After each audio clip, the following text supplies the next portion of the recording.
Punto por punto. Le agradezco al coordinador general de Movilidad y Transporte, Jorge Barrera Toledo, Jorge Toledo para muchos de nosotros, que haya accedido a una nueva entrevista con Punto por Punto para hablar de las reformas a la Ley de Movilidad, Transporte y Seguridad Vial. Jorge, gracias por estar nuevamente con nosotros en Punto por Punto. Al contrario, Javier, muchas gracias a ti por el espacio en esta importante plataforma, también ya instalada como estos medios confiables, estos medios verdaderamente democráticos y que están enfocados a comunicar a la sociedad de Morelos y más allá. Un gusto estar acá. Gracias, porque hoy pues era importante platicar contigo porque empiezan a surgir algunas dudas, inconformidades de grupos de transporte público por esta ley y esta reforma que se está dando, y saber, pues ya se presentaron los conductores de Didi, de Uber por el pago de impuestos, algunos taxistas, algunos transportistas ya empezaron a manifestar algunas inconformidades. ¿Qué es lo que trae esta reforma que ha empezado a causar algunas inquietudes entre el transporte? Probablemente porque no conocen de fondo qué trae de beneficios esta reforma. Mira, Javier, consideramos que el punto principal de esta reforma es la gobernanza en materia de movilidad. El decir que la base de la legislación actual que rige el tema de transporte, porque ni siquiera está contemplada como tal el concepto de movilidad en la ciudad, es una legislación que viene desde 1989. Ha tenido algunas reformas que han modificado algunas cuestiones administrativas, sobre todo en el tema de las sanciones y de regulación específicamente en el caso de taxis, pero no ha abordado el tema de manera integral. Que tiene que modificarse, que tiene que actualizarse porque 36 años de la última ley, la movilidad en las ciudades ha cambiado muchísimo, ¿no? Ha cambiado mucho la movilidad, ha cambiado la densidad poblacional, hemos crecido mucho desde esos 36 años y creemos también que una parte importante es el uso de tecnologías, el revisar algunos esquemas de movilidad que distan mucho de hace 36 años.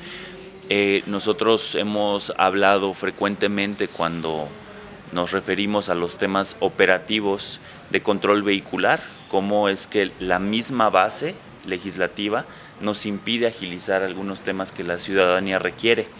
Tal es el caso de las licencias para chofer, para conducir, ¿no? En fin, diferentes cuestiones administrativas que nos tienen de alguna forma congelados por esa legislación tan barroca, ya tan desfasada. Las tres cuestiones que a mí me gustaría destacar rápidamente de esta propuesta de ley es, ya decía, la gobernanza, que se implementa la creación de un sistema estatal de movilidad y seguridad vial que permite tener una información compartida de todo lo que tiene que ver en materia de movilidad. Es decir, las frecuencias con las que la ciudadanía se mueve. Pertenecemos como Estado al Sistema Nacional de Movilidad y Seguridad Vial nacional y lamentablemente al no contar con instrumentos o herramientas que nos permitan identificar estos datos, no podemos compartir. Por ejemplo, el día de hoy no hay un dato fidedigno de cuál es la población que se mueve todos los días de trabajadores del estado de Morelos a la Ciudad de México o a otros estados, pero hablando de la zona metropolitana. Entonces, un sistema nos permite tener una configuración y toma de decisiones. Claro, para eso es el diagnóstico. Exacto, y de manera consensuada con otras áreas importantes. Temas que el transporte ha referido como algunas problemáticas cuando hablamos, por ejemplo, de proveer el servicio de transporte público como un derecho a las comunidades, pues un tema que luego salta es el mal estado de las calles. ¿Y esto a qué se debe? La autonomía de los municipios, por supuesto, está salvaguardada, pero necesitamos contar con instrumentos que permitan compartir datos y quizá priorizar en dónde es que tendría que ir la inversión en materia de infraestructura para que el transporte público no se deteriore con esa rapidez, por citar un ejemplo. La otra esfera dentro de esta gobernanza en materia de movilidad es el Consejo Estatal de Movilidad, que ya estamos avanzando en esa materia, producto de un acuerdo que se firmó entre gobierno del estado y municipios para que podamos también compartir información con los municipios en ese sentido. Y el tercero, un observatorio ciudadano que permita formalizar y robustecer todo el seguimiento que la ciudadanía da al transporte público y en general al derecho a la ciudad, es decir, que las calles cuenten con señalética pertinente, los pasos peatonales, ¿no? Las famosas cebras, que las banquetas, que tengamos pues un sistema que permita desplazarse. Por eso es que, digamos, englobando estos tres ejes que comentamos que son importantes en materia de gobernanza en movilidad, prioriza la pirámide de la movilidad, poniendo al peatón en primer lugar. Claro. Es decir, que no tengamos que estar toreando a las rutas, no tengamos que estar toreando a los autos particulares. Desincentiva mucho el uso del auto particular. Eso no quiere decir que lo prohíba, ni mucho menos. Claro. Pero ¿qué hablamos cuando hablamos de un sistema de transporte eficiente? Decimos que aspiramos a que el 80% de la movilidad se mueva a través de transporte público.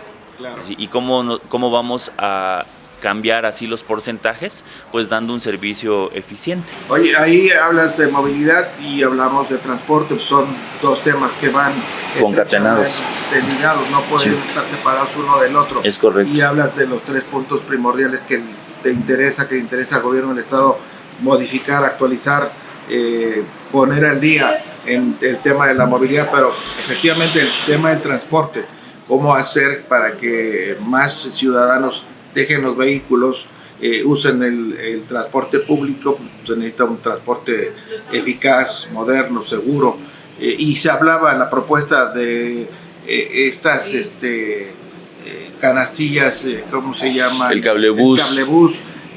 ¿Es factible?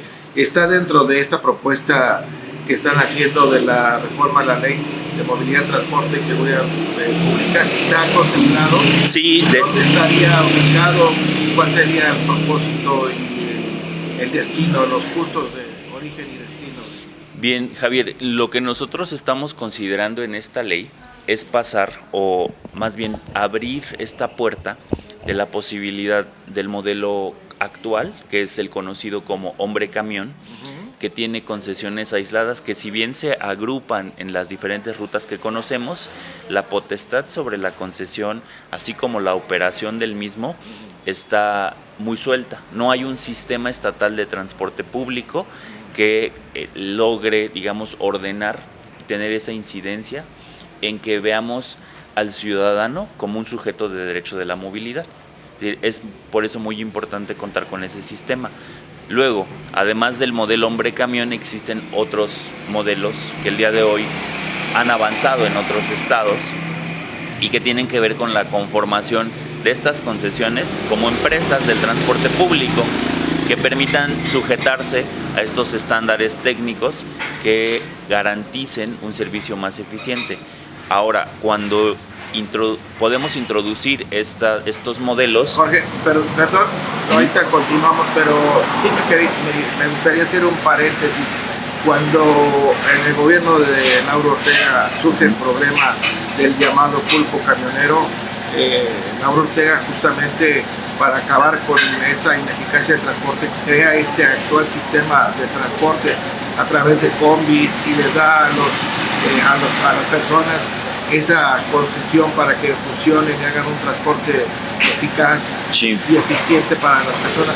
Pero, pues, y lo digo yo, no lo dice Jorge Toledo, me parece que a lo largo de décadas se fue desvirtuando y se fue desconfigurando este sentido social que tenía el de las concesiones para dar un servicio eficaz, y hoy lo vemos, se quedó muy rezagado, ¿no? Sí, no, y coincido, Javier, creo que el tema, como ya lo comentábamos al principio, de generar una propuesta dentro de las condiciones y el contexto de 1989, carece, digamos, de elementos técnicos que no podríamos exigir ahora que los tuvieran entonces, no, porque claro, la complejidad no era la misma, no, pero exacto. Etcétera, ¿no? Ahora lo importante es ir acompañando esta modificación, digamos, en el entorno social, con estas herramientas técnicas. Entonces, al crear estas dos opciones, al tener más posibilidades, claro que entra la opción de un cablebús. No hemos definido ni se ha enfatizado en algún municipio en específico. ¿Qué es lo que hablamos? Decimos, uno de los grandes problemas del transporte y de la movilidad en general en el estado tiene que ver con las calles. No podemos obviar las condiciones geográficas de nuestro estado, que si bien son muy ricas en clima y tal, por las condiciones, insisto, geográficas, también es importante saber que complica en alguna medida la implementación de otro tipo de proyectos. Sin embargo, el cablebús es una opción precisamente porque puede resolver problemas de movilidad en condiciones geográficas muy complicadas. Oye, ¿y el Morebús? Ese proyecto, ya lo hemos comentado como tal, tiene una condición muy importante. Requiere de una infraestructura vial compleja que es incompatible con el Estado, así de claro decirlo. No hay ni siquiera que repetir, ya lo dijo el jefe de oficina, es un proyecto del pasado, es un proyecto que no se va a revivir, es un proyecto que en su momento se expresaron las razones por las que se consideró, pero que nosotros estamos completamente convencidos que no es la solución para la movilidad. Se está explorando este tema del cablebús. Se está explorando esa alternativa, ¿no? Es correcto. Un proyecto firme, concreto, ¿dónde? ¿Qué inversión? Nos estamos allegando de datos, insisto, que permiten resolver movilidad en materia de transporte público y que creemos que podemos avanzar de manera importante con esta pericia técnica que nos permita tomar decisiones adecuadas. Creemos que es un proyecto que puede tener éxito con la revisión pertinente. Oye, ¿qué inquietud tienen los transportistas, los taxistas que ya han empezado a hacer expresiones de desacuerdo con esta reforma a la ley? Mira, ¿sí la conocen realmente ellos a fondo, todo el articulado, cómo se está actualizando? Que ya de antemano me parece, ustedes la están socializando, la están tratando de consensuar antes de que entre a pleno en el Congreso. Es correcto, Javier. Nosotros, mira, así como comentábamos que la ley actual viene desde 1989, la Ley General de Movilidad y Seguridad Vial, que es la base de esta propuesta, se votó y se aprobó en el 2022. Luego había la obligación de los estados para armonizar esta ley en un periodo de, me parece que 60, 90 días, lo cual no sucedió, lo que nos pone en un estatus de rezago en el estado de Morelos. Solo quedamos 2 o 3 estados a nivel nacional que no hemos avanzado con esta armonización. No la discutió ni siquiera, no se revisó, no se hizo nada al respecto, y el día de hoy tenemos esa oportunidad de salir de este sótano legislativo, tener una ley moderna, tener una ley responsable, y con esa responsabilidad y esa tranquilidad decimos que la propuesta que se hace en conjunto con el Poder Ejecutivo, nosotros consideramos que las observaciones que los transportistas, pero también usuarios del transporte público, pero también personas con discapacidad, adultos mayores, estudiantes, pueden opinar al respecto, y hemos tenido un dato importante, Javier, tan se ha socializado la ley que hemos escuchado y hemos recibido muy buenos comentarios de la ciudadanía porque notan en el contenido de esta ley una verdadera voluntad por generar condiciones que no afectan a ningún gremio, insisto. Los transportistas pueden estar tranquilos porque sus concesiones están salvaguardadas, pero ¿cuál es la riqueza de esta propuesta?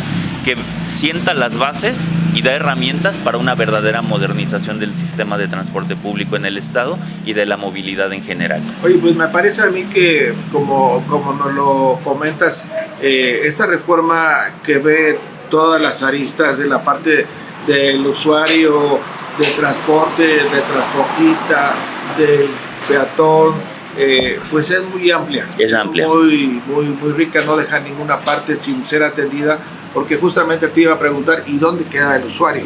El usuario del transporte que ciertamente muchas veces se queja de que el servicio es lento o es deficiente, que trae mala calidad en las unidades, pero también hay que decirlo sin pena, también los usuarios del transporte contribuyen a la destrucción de las unidades, no las cuidan, no las respetan, las rayan, destruyen vidrios, asientos.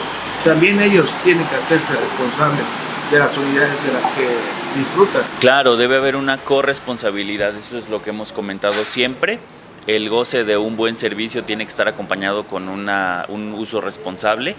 Creemos que poco a poco, mira, de pronto suenan a proyectos hasta utópicos, lamentablemente. Con el estado de las cosas es difícil de pronto entender cómo podríamos darle vida a un sistema de transporte de ese calado, pero creemos que es posible, creemos que ya el simple hecho, Javier, de que se esté abordando de manera seria el tema de movilidad en el Estado a partir de esta propuesta de ley, con la participación de las voces de todos los sectores, es muy bueno para el Estado. Creo que sienta las bases de una verdadera reforma que dé estos primeros pasos hacia una mejor movilidad. A ver, el tiempo que invertimos, quizá no estamos en condiciones como el Estado de México, la Ciudad de México, otros estados vecinos sumamente poblados, pero el tiempo que le invierte el usuario al transporte público es tiempo que deja de invertirle a otras áreas importantes de su vida. Creemos que es importante también reconfigurar o volver a encuadrar este enfoque de la importancia del transporte público en el desarrollo humano de las personas, pero no solo el humano, el económico, el social. Es detonador el transporte público de muchos otros derechos y creemos que estamos en una buena oportunidad de dar ese salto hacia el futuro.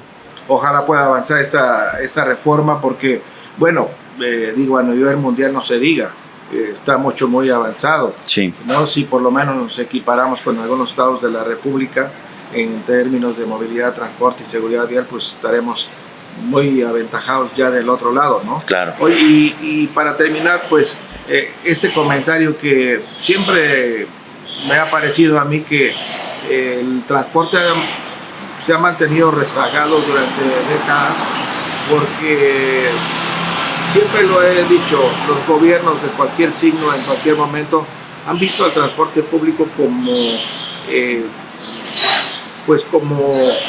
movilizadores en épocas de elecciones y muchas veces no se les toca, no se hacen reformas a fondo de gran calado que les iban a todos los ciudadanos porque no se les quiere tocar a ese sector porque aparte es muy complejo. Puede resultar a veces explosivo tocar sus intereses, pero dejar de ver al transporte también con esa visión político-electoral de que no hay que tocarlos para que no nos perjudique cuando sean elecciones. Sí, esa visión debe quedar muy acotada en el pasado. Estamos convencidos que todos los temas de transporte público tienen que estar abordados no desde una lógica política, no desde un enfoque político, sino desde un enfoque técnico. Tienes toda la razón. Tampoco podemos ser ingenuos y decir que esto va a suceder de la noche a la mañana. Son inercias que se vienen arrastrando y que hay que encontrar alternativas para lograr equilibrios. Es importante, sería hipócrita de mi parte decir que eso puede cambiar como con una varita mágica. Es una lucha de intereses, una correlación de fuerzas importante de intereses, pero creo que el día de hoy te lo puedo decir con mucha franqueza y mucha seguridad. Tenemos una líder importantísima. La gobernadora tiene una visión que es consciente de todas estas aristas que tocamos y que hay algo que hemos visto en las decisiones que está tomando, que es que tiene una visión a largo plazo y es algo que también se requiere en este tipo de decisiones para poder equilibrar o mejorar las condiciones de un sector tan importante como el transporte público. Muy bien, pues muchas gracias, Jorge. Muchas gracias, Javier, al contrario, un placer. Por explicarnos cómo viene esta reforma y vamos a continuar en el proceso siguiendo pegadito cómo se va desarrollando cualquier espacio que necesites para que la gente, los ciudadanos estén informados de qué es lo que está haciendo, pues sabes que cuentas con punto por punto. Lo agradezco mucho, lo sé. Muchas gracias, Javier. Gracias, vamos a continuar con más información.